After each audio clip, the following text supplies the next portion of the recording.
你走吧，这用不着你。你有病吧？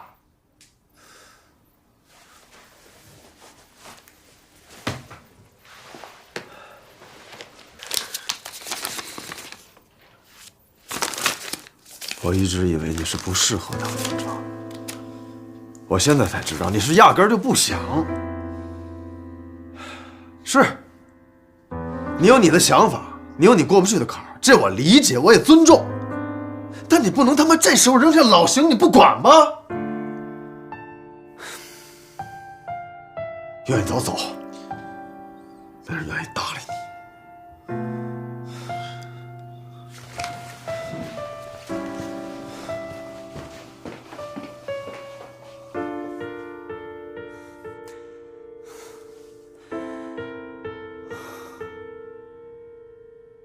说够了没有？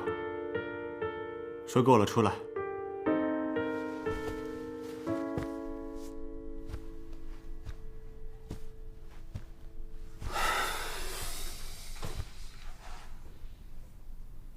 痕检那边的人都已经查过了，什么都没有。不是什么都没有，而是你们压根就查错了。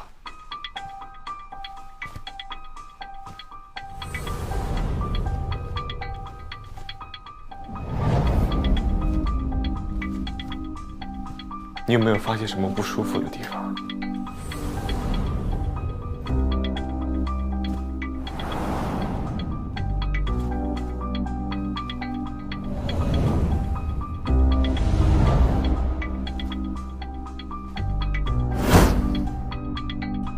我们总是相信眼睛所看到的东西，但是往往会忽略一点。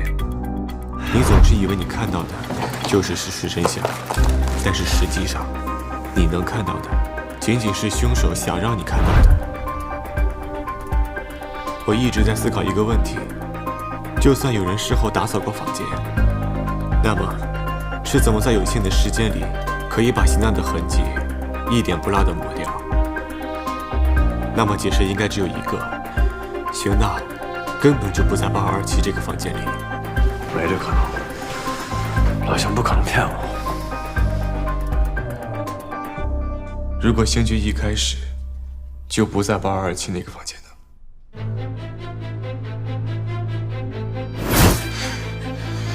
刑局来到的这个房间确实是8227房间。胡英博利用邢娜作为人质，逼迫刑局开枪。但是刑局没有想到，对方早有准备。当刑局放松警惕的时候，被人偷袭，被自己的枪击伤之后，倒在了地上。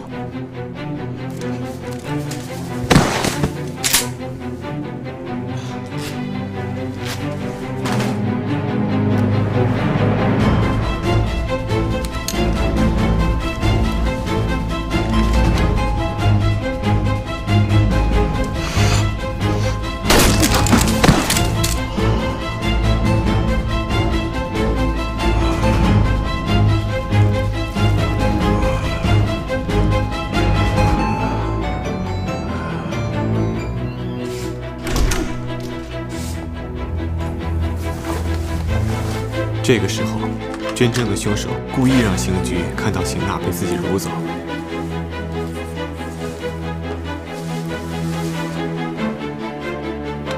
之后，刑局因失血过多陷入了昏迷。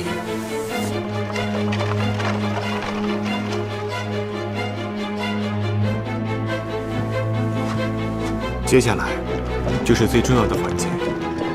凶手利用某些工具将刑具经过走廊转移到另外一个房间里去，同时也将胡英博转移到那个房间里。这样，凶手就在另外一个房间里制造出了一个虚假的犯罪现场。为了保证这个第二犯罪现场能够不穿帮，所以他必须要等到你来了之后，指引你到达那个位置。8227怎么走？一直走到底。而你当时只要一看到昏迷不醒的刑具，就会下意识地认为这就是刑具开枪的房间，这样凶手的计策就完成了。等一下，这种方法必须要保证老邢是昏迷不醒，而不是被一枪打死，这都太难麻烦了。不是这样的，假设刑具在你来之前就已经死去的话，那么凶手可以有很多种办法吸引你的注意力，去追那辆疑似绑架邢娜的车。凶手假冒代替的房间至少要满足2点：第一，房间的布置和朝向应该大致相同；第二，为了防止警察发现，他应该会选择较远的房间。就是这个了。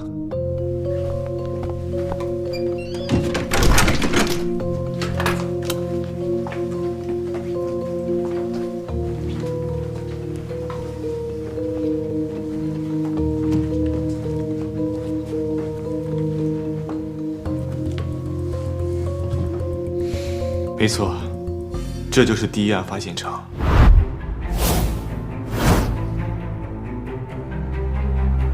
这件案子，我们的侦查方向出了问题。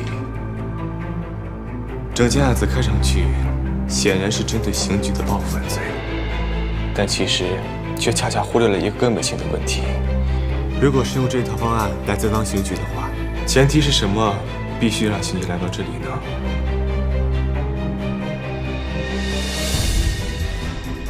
是邢娜。还有一个问题，在时间的选择上，对方为什么迟迟不动手，而非要在那天晚上动手呢？戴维，这是因为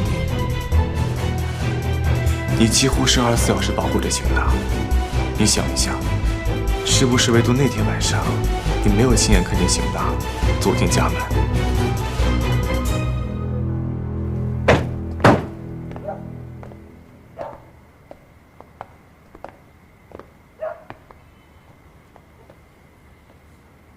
就是这吗？对。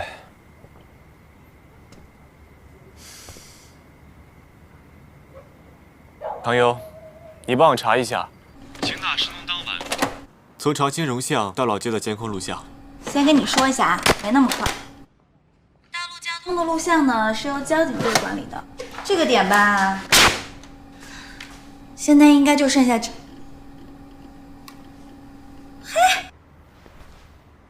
监控我都看过了，没别人，就邢娜一个人。只有一个人吗？对。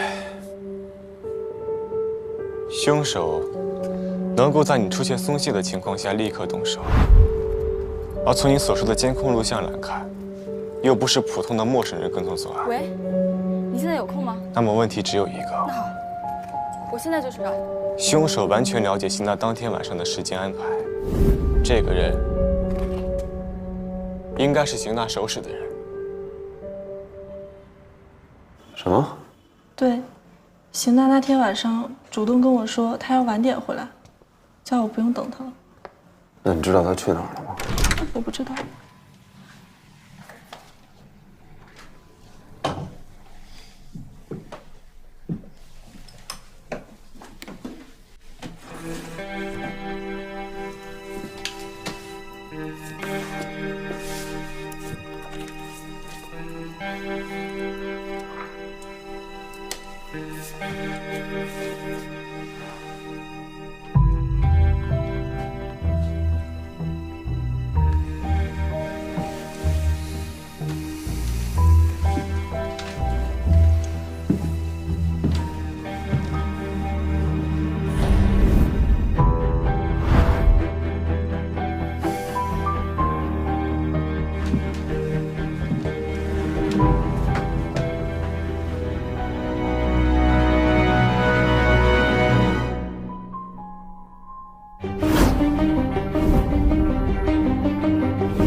每次我跟他聊半小时，我整个人感觉特别舒服。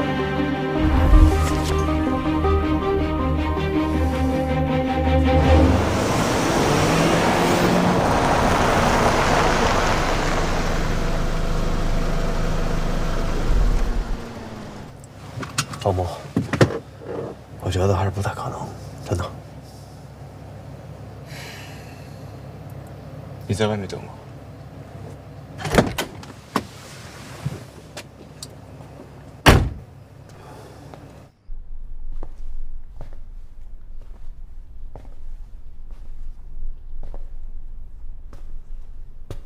你好，我是绿藤市公安局刑。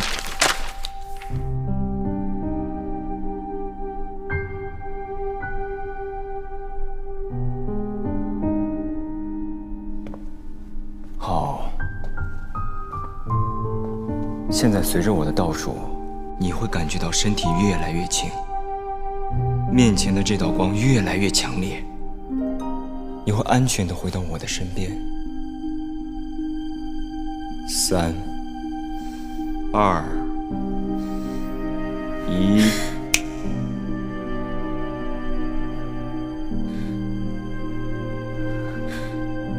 有没有想起什么？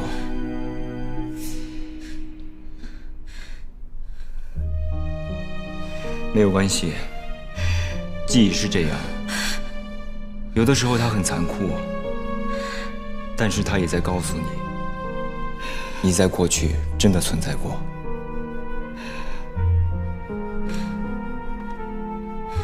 好了，去休息一下。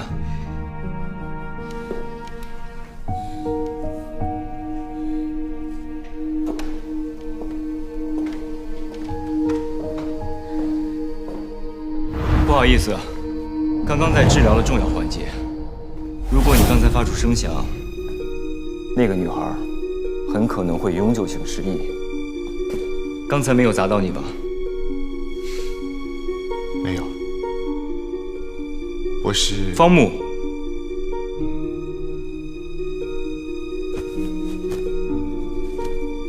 在我过来的过程中，你的眼睛一直注视着我手部的动作细节，还有眼神的方向变化。你好像想从我扔出那本书的这个动作知道我的性格。全绿藤市公安局的心理测绘师，不是只有方木吗？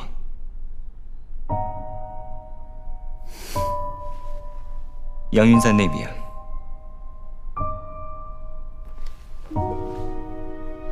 你肯定不是来找我的。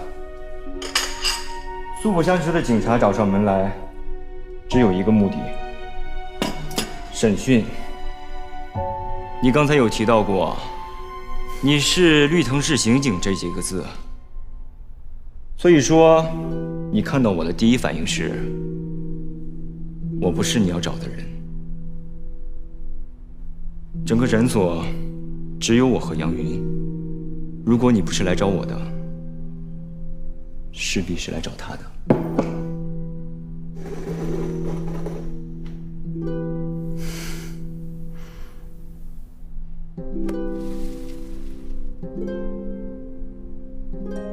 谢谢。不客气。让他回去吧，我要下班了。